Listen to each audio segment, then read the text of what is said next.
जय माता दी दोस्तों, हमारे धर्म ग्रंथ यूट्यूब चैनल पर आपका हार्दिक स्वागत है।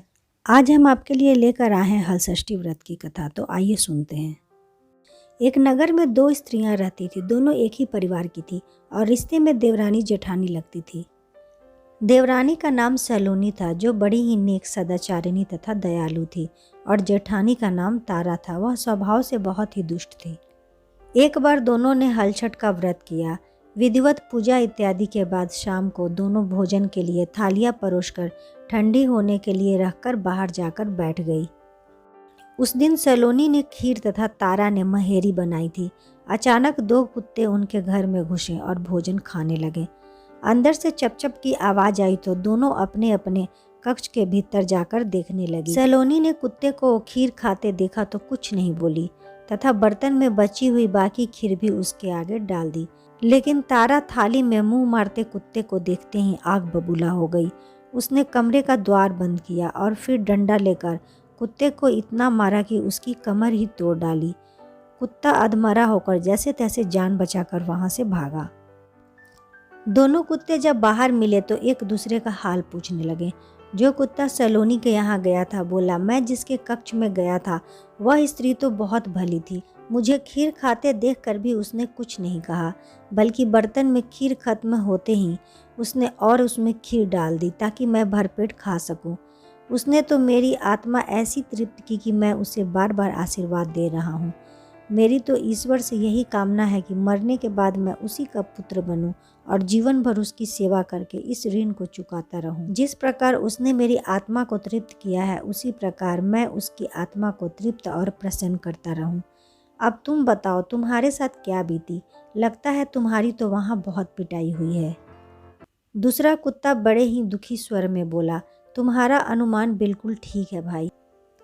आज से पहले मेरी ऐसी दुर्गति कभी नहीं हुई थी। पहले तो थाली में मुंह मारते ही सारा जबड़ा हिल गया।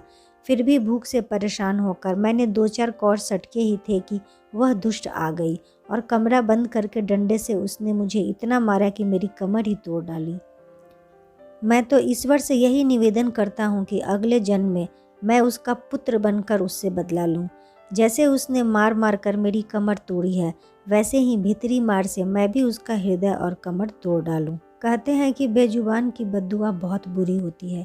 इसे दैव योग ही कहा जाएगा कि दूसरा कुत्ता शीघ्र ही मर गया और मरकर उसने तारा के घर में ही पुत्र रूप में जन्म लिया। पुत्र रत्न पाकर तारा बहुत खुश हुई। पुत्र को लेकर उसने अपने मन में बड़े बड़े मंसूबे बांध लिए। मगर दूसरे ही दिन जब घर घर में हलषष्ठी का पूजन हो रहा था तो वह लड़का मर गया। तारा की तो जैसे दुनिया ही उजड़ गई। वह दहाड़े मार मार कर रोने लगी। फिर तो हर वर्ष उसे लड़का होता और हलषष्ठी के दिन मर जाता, मगर किया क्या जा सकता था। जैसे तैसे उसने अपने सीने पर सब्र का पत्थर रख लिया। जब 3 बार ऐसा हुआ तो तारा को इस पर कुछ संदेह हुआ कि आखिर मेरा लड़का हलषष्ठी को क्यों मरता है। फिर एक रात सपने में उसे वही कुत्ता दिखाई दिया। उसने कहा, मैं ही बार बार तेरा पुत्र होकर मृत्यु को प्राप्त हो रहा हूँ। तूने मेरे साथ जो व्यवहार किया था मैं उसी का बदला चुका रहा हूँ। तारा बहुत दुखी हुई और उसने अपने किए का प्रायश्चित करने का उपाय पूछा। तब उस कुत्ते ने बताया, अब से हलछठ के व्रत में हल से जुता हुआ अन्न और गाय का दूध दही मत खाना। होली की भुनी हुई राख तथा होली की धूल आदि छठ पूजा में चढ़ाना। तब कहीं मैं तेरे घर में आकर जीवित रहूंगा। पूजा के समय यदि तारा गण छिटके तो तू समझना कि अब मैं यहाँ जीवित रहूंगा। तारा ने वैसा ही किया और इस हलषष्ठी व्रत के प्रभाव से उसकी संतान जीने लगी। तभी से संतान कामना और सुख सौभाग्य के लिए यह व्रत किया जाता है। इस प्रकार हलषष्ठी व्रत की कथा संपन्न होती है। उम्मीद करती हूँ कि आपको यह वीडियो अच्छी लगी होगी। अगर वीडियो पसंद आए तो इसे लाइक करें और फैमिली फ्रेंड्स में शेयर करें। चैनल पर अगर पहली बार आए हैं तो इस प्रकार की वीडियोस के लिए इसे सब्सक्राइब जरूर करें। मैं मिलती हूँ नेक्स्ट वीडियो में। धन्यवाद।